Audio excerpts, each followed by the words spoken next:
Hi friends, ಎಲ್ರಿಗೂ ನಮಸ್ತೆ. Welcome to my channel. ಎಲ್ಲರೂ ಹೇಗಿದ್ದೀರಾ? ಎಲ್ಲರೂ ಚೆನ್ನಾಗಿದ್ದೀರಾ ಅಂತ ಭಾವಿಸ್ತಾ ನಾನು ಕೂಡ ಚೆನ್ನಾಗಿದ್ದೀನಿ. ಫ್ರೆಂಡ್ಸ್, ಇವತ್ತು ನಾವು ಮೊಹಬ್ಬತ್ ಶರ್ಬತ್ತನ್ನು ಮಾಡೋಣ.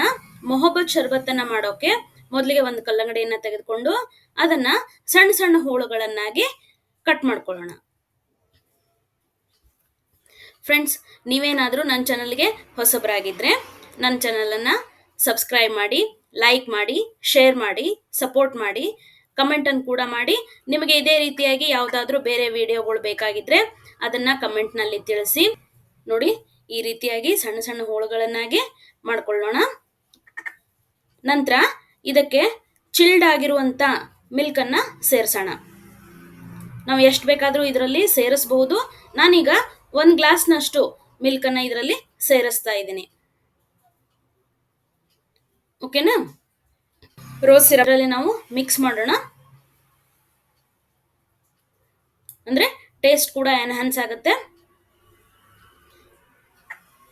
ಇಲ್ಲಿ ನಾವೀಗ ಅದನ್ನು ಗ್ಲಾಸ್ಗೆ ಹಾಕ್ಕೊಳ್ಳೋಣ. ನಾವು ಗ್ಲಾಸನ್ನು ಯಾವ ರೀತಿ ಆದರೂ ಡೆಕೋರೇಷನ್ ಮಾಡ್ಬೋದು. ಇಲ್ಲೇ ನಾನು ಮೊದಲಿಗೆ ಗೋಂದ್ ಕತೀರನ್ನ ಹಾಕ್ತಾ ಇದ್ದೀನಿ. 1 ಗ್ಲಾಸಿಗೆ 2 ಸ್ಪೂನಷ್ಟು ಸಾಕಾಗುತ್ತೆ. ನೆಕ್ಸ್ಟ್ ಅದರಲ್ಲಿ ಚಿಯಾ ಸೀಡ್ಸ್ಗಳನ್ನು ಹಾಕ್ತಾ ಇದ್ದೀನಿ. ನೀವು ಎಷ್ಟು ಬೇಕಾದರೂ ಹಾಕ್ಕೊಳ್ಬೋದು. ಇದರಲ್ಲಿ ಐಸ್ ಕ್ರೀಮ್ಗಳನ್ನು ಕೂಡ ಸೇರಿಸಬಹುದು. ಈಗ ನಾವು ಮಾಡಿಟ್ಟಂತಹ ಮೊಹಬ್ಬತ್ ಶರ್ಬತ್ತನ್ನು ಇದರಲ್ಲಿ ಹಾಕ್ತಾ ಹೋಗೋಣ. ಇದನ್ನು ನೀವು ಯಾವ ರೀತಿಯಾದ್ರೂ ಸರ್ವ್ ಮಾಡ್ಬೋದು.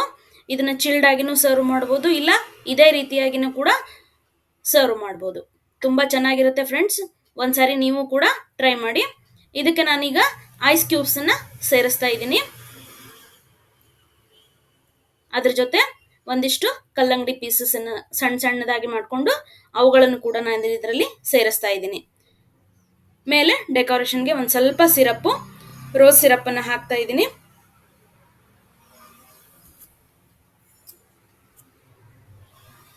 ನೋಡಿ, ಈಗ ನಮ್ಮ ಮೊಹಬ್ಬತ್ ಶರ್ಬತ್ತು ರೆಡಿ ಆಯಿತು. ತುಂಬ ರುಚಿಯಾಗಿರುತ್ತೆ ಫ್ರೆಂಡ್ಸ್. ನೀವು ಕೂಡ ಒಂದ್ಸರಿ ಮಾಡಿ.